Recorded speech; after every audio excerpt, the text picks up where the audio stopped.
Hi, my name is Jim. I'm a sales tech for AmericanMuscle.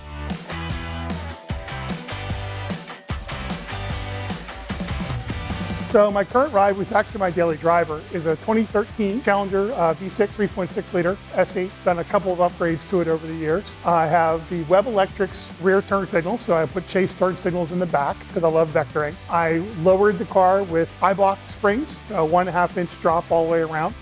Really fills up the wheel wells nicely. I went with the Scorcher throttle response controller, upgraded the wheels from the factory 18s up to 20-inch chrome clads with a staggered setup, a 245 in the front, 265 in the back. I've got two more things pending that I've already purchased, but I haven't had a chance to install yet. So I've got a Vicrez rear window louver. I've got replacement vinyl because I'm going to get rid of the two factory rally stripes, which are pretty hammered at this point. And I'm going to go with a regular bulge hood cover and then laser stripes on the side in red. So growing up, my granddad was the guy who was always fixing something. He'd have a cool car every couple months, something new that he was working on to flip. The thing that really set me off was that's a cool car. He had a Trans Am, and I'd seen Smokey and the Bandit growing up, as most kids do. I was born in '72, so I was like, that's it. That's a car. And again, you grow up in the 80s, it was car culture on TV. There were cool cars everywhere. That was the point when I kind of got into cars. Even though I never had a really cool one, I had mostly basic sedans, a lot of Dodges over the years, K cars. My first car was an '84 Dodge Aries. The Aries is the child's interpretation of how to draw a car. It's all boxes and squares. There's no style to it. Red velour interior, manual windows, and a cassette deck with an AM radio. It drove, and when you're a kid, a car that drives is great. It was still newer than most of my friends.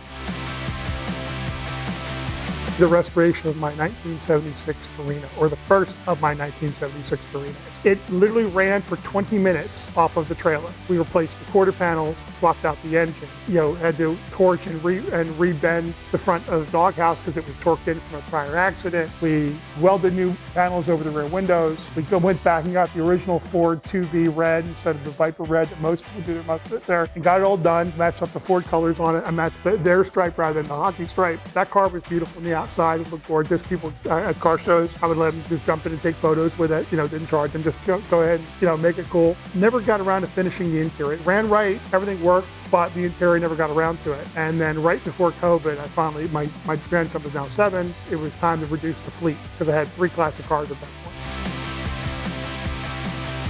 What I love about my job is, if you haven't figured out, I love cars. And our customers love cars. And so when they call in, not only do I get to talk shop with them, but I get to help them make their cars cool too. And what's better than that? And I know a lot about wheels and tires, so I kind of spend a little time in that group. So nothing's cooler than being able to drop your car a couple inches and fit a big wide rear and stagger setup, or if you got a truck, jack it up and put big 35s or 37s on it. There's nothing better than that. In order to do that though, it's not just bing, bang, boom and done. It's not a 5-minute call. You have to take some time and you get to talk to the customers and you get to learn about their cars and they learn about your car. But then you have to sit there and take some extra time and make sure we get the fit.